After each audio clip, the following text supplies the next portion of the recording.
మీరు ఇంజనీరింగ్ చేశారా? జాబ్స్ కోసం సెర్చ్ చేస్తున్నారా? 3600 మందికి పైగా స్టూడెంట్స్ కి జాబ్స్ వచ్చేలా చేసిన code Gyan 100 days software course లో జాయిన్ అవ్వండి. మీ కెరియర్ ని బిల్డ్ చేసుకోండి. నమస్తే, వెల్కమ్ టు సుమన్ టీవీ. నేను మీ యాంకర్ సిరి. ఏప్రిల్ 15 నుంచి ఏప్రిల్ 30 వరకు ద్వాదశ రాశుల వారికి ఎలా ఉండబోతుందో వాటి గురించి ఇన్ డీటెయిల్గా మనతో మాట్లాడడానికి వేదిక ఆస్ట్రాలజర్ ఉమా గారు ఉన్నారు. వారిని అడిగి తెలుసుకుందాం. నమస్కారం ఉమా గారు. నమస్తే అమ్మా. కన్యా రాశి వారికి ఏప్రిల్ 15 నుంచి 30 వరకు మనం చూసుకుంటే విద్యాపరంగా, ఆరోగ్యపరంగా, సంతానపరంగా, వివాహపరంగా ఎలా ఉండబోతుంది, వారు ఎలాంటి జాగ్రత్తలు పాటించాల్సిన అవసరం ఉందంటారు? తప్పకుండా అమ్మా. కన్యా రాశి వాళ్ళకి ఈ ఒక్క మాసము 3 గ్రహాలు చాలా బాగా యోగిస్తున్నాయని చెప్పచ్చు. ఎస్పెషల్గా గ్రహ సంచారాన్ని కనుక గమనిస్తే కనుక మేషంలో రవిగ్రహ సంచారం నడుస్తోంది, వృషభంలో గురుగ్రహ సంచారం నడుస్తోంది, కర్కాటకంలో కుజగ్రహ సంచారము, ఈ యొక్క కన్యలో కేతుగ్రహ సంచారము, తులలో చంద్రగ్రహ సంచారము, మీనములో శని, రాహు, బుధ, శుక్రగ్రహ సంచారము నడుస్తున్నాయి. ఈ యొక్క కన్యా రాశి వాళ్ళకి మేజర్గా మనం చూస్తే సప్తమ స్థానమైనటువంటి మీనములో బుధగ్రహ సంచారము చాలా బాగా యోగిస్తోంది. మిగిలిన శని, రాహు, శుక్రగ్రహాలు అయోగాన్ని పట్టి ఉన్నాయి. అయితే ఇక్కడ సప్తమ స్థానంలో పట్టేటువంటి బుధగ్రహ సంచారము ఎవరికి ఉపయోగపడుతుంది అని అంటే ఉమ్మడి వ్యాపారము చేసే వాళ్ళకి, వ్యాపార రంగంలో ఉన్న వాళ్ళకి, అందులోనూ ఫుడ్ బిజినెస్ చేసే వాళ్ళకి, రెస్టారెంట్ అండ్ బార్స్ నడిపేటువంటి వాళ్ళకి, ఇలాంటి వాళ్ళందరికీ కూడా అద్భుతమైనటువంటి లాభాలు కలుగుతాయి అని చెప్పచ్చు. తరువాత ఎక్స్పోర్ట్స్ అండ్ ఇంపోర్ట్స్ బిజినెస్గా చేసే వాళ్ళకి, కమ్యూనికేషన్ డిపార్ట్మెంట్స్లో పనిచేసే వాళ్ళకి, లేదా ఈ యొక్క మాట ద్వారా బ్రతికేటువంటి వృత్తులు ఎనీథింగ్ దాంట్లో బ్రతికేటువంటి వాళ్ళకి, సిఏ చార్టెడ్ అకౌంటెంట్స్కి, వీళ్ళందరికీ కూడా మంచి శుభవార్తలు కలిగించేటువంటి యోగము అని చెప్పచ్చు. దీంతో పాటుగా వీళ్ళకి ప్రస్తుతము గురుబలం కూడా చాలా బాగా యోగిస్తోంది 9వ స్థానంలో. కాబట్టి రాబడి అనేటువంటిది చాలా ఎక్కువగా ఉండడము. కన్యా రాశికి సంబంధించినటువంటి విద్యార్థులు ఎవరు ఏమి చదువుతున్నా సరే ఈ యొక్క మే 15వ తారీఖు లోపు ఏప్రిల్ మాసంలో జరిగేటువంటి ప్రతి విషయంలోనూ మంచి ఉత్తీర్ణత అనేటువంటిది సాధించడము, మంచి సక్సెస్ అనేటువంటిది చూడడము, మంచి శుభకార్యాలు, మంచి పేరు సంపాదించడము, మంచి విద్య రాణించడం లాంటివి జరిగేటువంటి అవకాశాలు ఎక్కువగా ఉన్నాయి.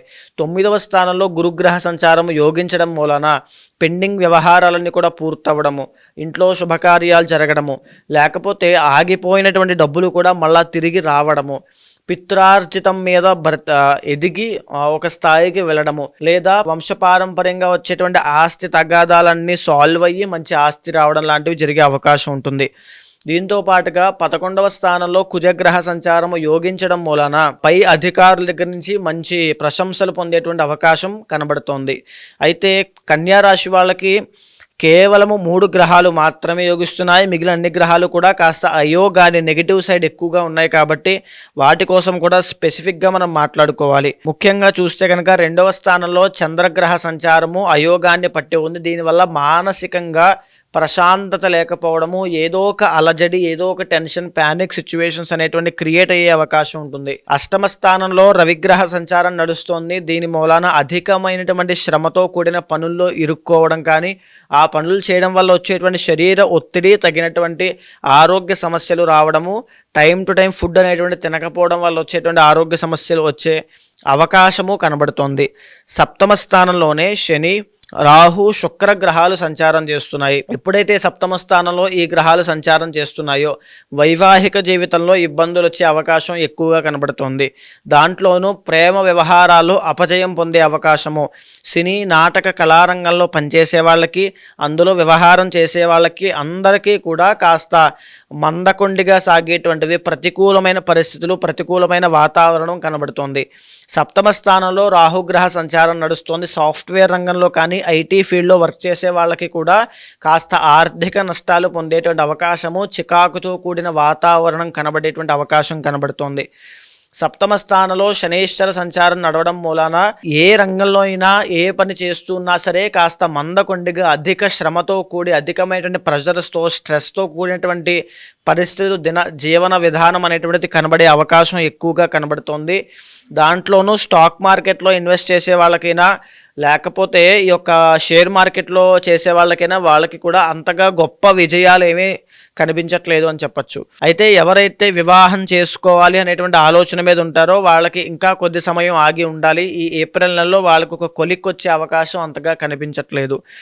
అయితే కుజగ్రహ బలం ఉండడం మూలాన శత్రువుల మీద ఆధిక్యత ప్రదర్శించడము, ఎప్పుడైతే బాగా క్రింది స్థాయికి పడిపోతారో మళ్ళా తిరిగి రీబౌన్స్ బ్యాక్ అయ్యేటువంటి యోగము కుజుడి యొక్క బలం వల్ల కలుగుతోంది.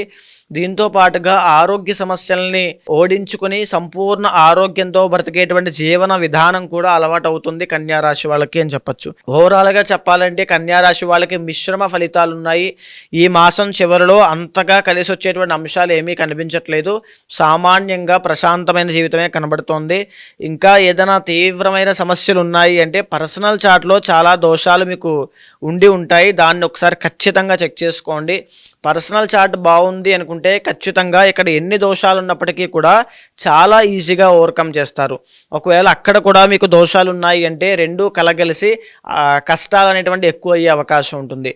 సో కన్యా రాశి వాళ్ళకి ఎలాంటి కష్టాలు ఉన్నప్పటికీ కూడా ప్రతి బుధవారము వినాయకుడి యొక్క ఆరాధన చేయడం కానీ, లక్ష్మీ గణపతి హోమం చేయించడం కానీ తప్పకుండా చేయండి. లేదా మరకత గణపతి అనేటువంటి స్వామిని తీసుకుని ఇంట్లో పెట్టి గణపతి యంత్రం మీద ఉంచి గణపతి యంత్రానికి నిత్యము ఆరాధన, గరికతోనూ తెల్ల జిల్లేడు ఎర్రగన్నేరు పూలతో స్వామికి ఆరాధన చేస్తే ఉన్నటువంటి రుణ బాధలైన, వైవాహిక జీవితంలో వచ్చేటువంటి సమస్యలైన, 2 మ్యారేజెస్ చేసుకునేటువంటి యోగం ఉన్నా, సత్సంతానము కలగట్లేదనేటువంటిది ఉన్న, గృహ నిర్మాణాల విషయంలో చాలా మందకొండిగా సాగే వ్యవహారమైన అన్ని విషయాల్లోనూ చాలా ఫాస్ట్గా మీకు గ్రోత్ అనేటువంటిది కనబడుతుంది.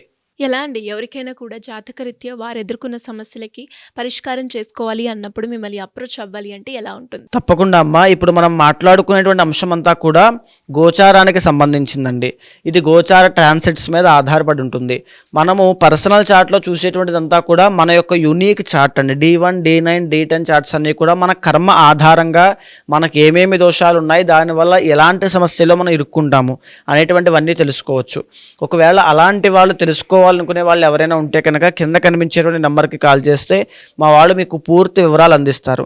తప్పకుండా మీ యొక్క జాతకాన్ని గోచార సహితంగాను ఈ యొక్క గ్రహచారము పర్సనల్ చార్ట్ ద్వారా చూసిన తర్వాత మీ సమస్య కోరికను అనుసరించి ఏదైతే పరిహారము చేయాలో అది చేయించిన తర్వాత ఒక మంత్రోపదేశం ఇచ్చి మీకు మంచి రిజల్ట్స్ వచ్చేలా చేస్తాను. థ్యాంక్ యూ అండి. Thank you so much. నమస్తే అమ్మా.